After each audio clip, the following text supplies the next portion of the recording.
বোনদেরকে বলবো লিতাসকুনু ইলাইহা, এমন ভাবে আপনি আপনার স্বামীর সামনে নিজেকে প্রেজেন্ট করেন যাকে আপনাকে দেখলে আপনার স্বামীর চোখ জুড়িয়ে যায়, হৃদয়টা প্রশান্ত হয়ে যায়, আপনাকে দেখলেই আপনাকে ভালোবাসতে মনে চায়, ঠিক কিনা?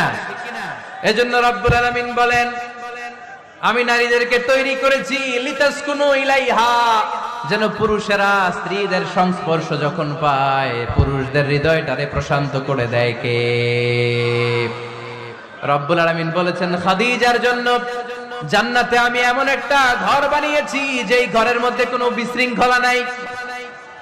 খাদিজার জন্য জান্নাতে এমন একটা প্রাসাদ আমি বানিয়েছি যেই প্রাসাদের মধ্যে কোনো আওয়াজ নাই, কোনো কোলাহল নাই, কোনো বিশৃঙ্খলা নাই।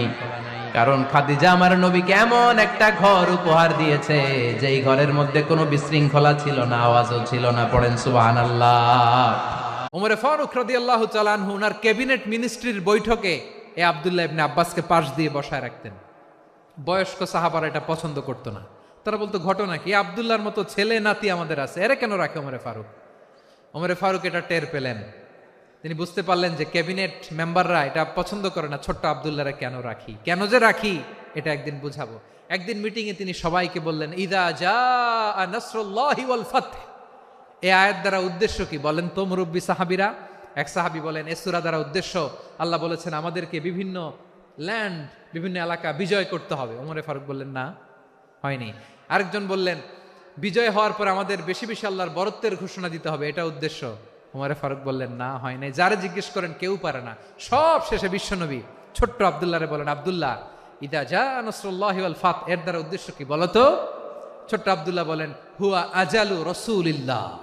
এই আয়াত দ্বারা বিশ্বনবীর বিদায়কে উদ্দেশ্য নেওয়া হয়েছে।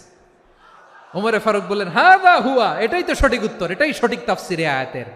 কারণ ইদা জাআ নাসরুল্লাহি ওয়াল ফাতহ, যখন আল্লাহর সাহায্য আর বিজয় আসবে, ওয়া রাআইতান নাসা ইয়াদখুলুনা ফি দীনিল্লাহি আফওয়াজা, আপনি দেখবেন দলে দলে ঢলে ঢলে বানের পানির মতো মানুষ ইসলামের দিকে ঢুকতেছে, ইসলামের বিজয় হয়েছে। তো ইসলামের বিজয়ের মিশন নিয়ে নবী আসছে, বিজয়ী যখন হয়ে গেছে এখন তো নবীর বিদায় হবে।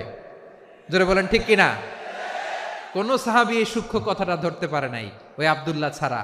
আব্দুল্লাহ যখন উত্তর দিছে সব সাহাবীদের টনক নড়েছে। এরপর থেকে কোনো ক্যাবিনেট মিটিং এ আর কোনো সাহাবারা কোনো প্রশ্ন করে নাই, আওয়াজ করে পড়েন সুবহানাল্লাহ।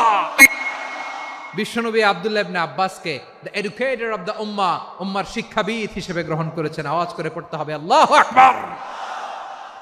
সাহাবীদের নামগুলো মনে থাকবে? এক নম্বরে আবু মাহজুরা, মুয়াজ্জিন বানাইছেন। যায়েদ ইবনে সাবিত, দোভাষী, ট্রান্সলেট